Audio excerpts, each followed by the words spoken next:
May mga batas na pala na pwedeng gamitin tungkol sa mga paggamit ng mga fake audio, video, or kung ano man po na mga paglabag sa karapatan ng ibang tao na ginagamit sa social media. Kabataan man o kung sino ito, proteksyon sa kabataan o proteksyon sa kahit sinong tao, meron tayong batas. Okay? Yan ang sinasabi ngayon ng Malacanang matapos mag-utos ang Pangulong Marcos sa PNP, DILG, DSWD, kasama na ang Department of Justice na ipatupad ang mga batas at panagutin ang mga taong gumagawa ng mga fake audio, video, okay, news na sumisira sa gobyerno, sumisira sa mga mamamayan. Ito ay pinag-utos po ng Pangulo matapos nga na siya ay maging biktima ng isang vlogger na ginamit yung kanyang boses na nag-uutos tungkol nga ho sa paglaban sa China na hindi naman ho talaga sinabi, hindi talaga ginawa. Pinake lang talaga yung boses. Nakakabahala ito dahil nakataya ang national security at saka ang karapatan ng isang tao. Isipin mo ikaw nananahimik na mamamayan. Tapos biglang yung boses mo gagamitin sa masamang pamamaraan. Ba ikaw ang hahabulin, ikaw yung sa iyo magagalit ang tao tapos wala ka namang kinalaman. Ginamit lang yung boses mo. Ang pagsasalita, ano man ang statement o opinion sa mga bagay na pinag-uusapan, talagang pwedeng daanin sa boses yan o sa pagsusulat. At yung pagsasalita ay karapatan yun. Pero gamitin sa maling pamamaraan para lang sa interest ng gumagawa nito, katulad ng isang vlogger na gumawa niya na pinagkakitaan niya yung pag-fake ng audio dahil maraming naniwala at maraming nanood sa kanya. May batas na po.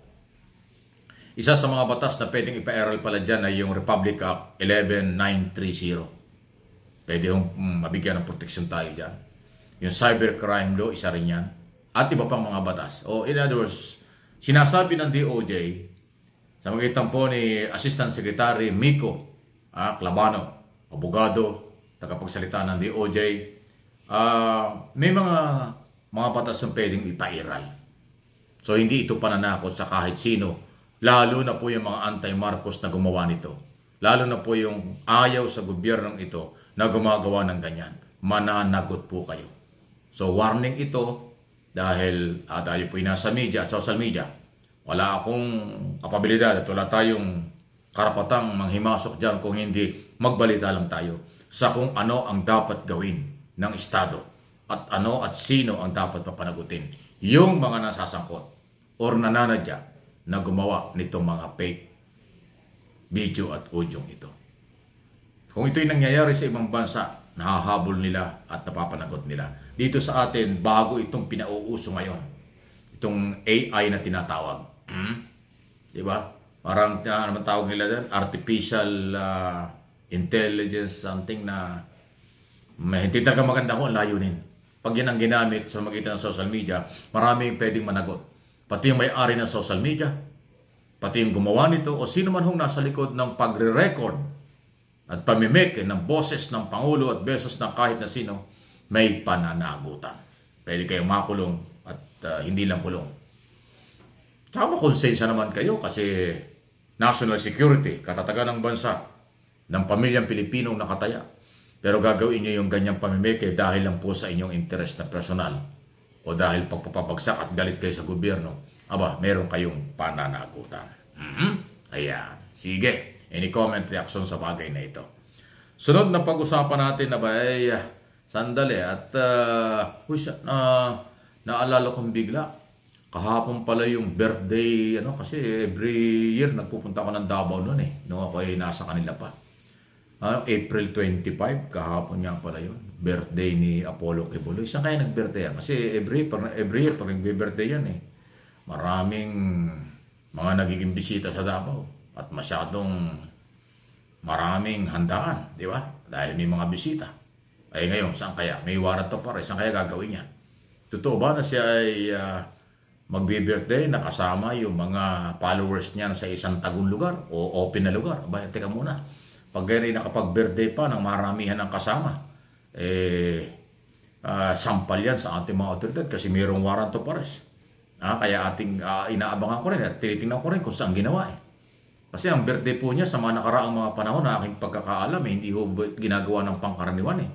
Talagang maramihang tao na mga kaibigan na iniimbitahan. So first time na ngayon magkakaroon ng nag-birthday siya ng parang tahimik. Pero palagay ko may gagawin pa rin eh. Yun ang ating aabangan. Kasi pag ginawa sa isang or public o sa isang lugar na maraming tao, sa kabila ng may warrant of arrest, baka pati mga naimbitahan at nag-organize ng birthday party kung meron baka managot din kayo. Kasi wanted yan eh, pinaghahanap yan eh. May warrant of arrest galing sa Senado, may warrant of arrest galing sa Pasig RTC at Davao Regional Trial Court. Di ba? So, ngayon kung simplihan lang kung saan man sila nandudot ng birthdayan, pwede na siguro. Pero kung ilalabas sa public ang picture o video kung sakali man na may mga kasamang ibang grupo, at lalo na kung halimbawa ay taga-gobyerno pa at kung sino man, kakaiba yan. So siguro paalaala na nito, hindi pa nanakot. Hindi naman pinagbabawal na siya mag-birthday dahil karapatan niya yon. Kaya nga lang ibang issue ngayon dahil nga may warrant of arrest.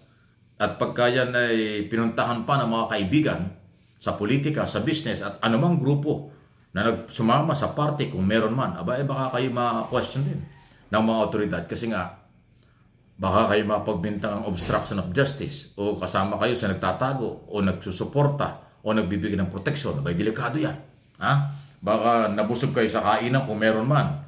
Nag-enjoy kayo sa kwentuhan pero yung inyong pananagutan sa ating batas dahil may kasong warrant of arrest ang mga taong katulad niya, ibang usapan yon. So paalala ito, hindi ito paranakot.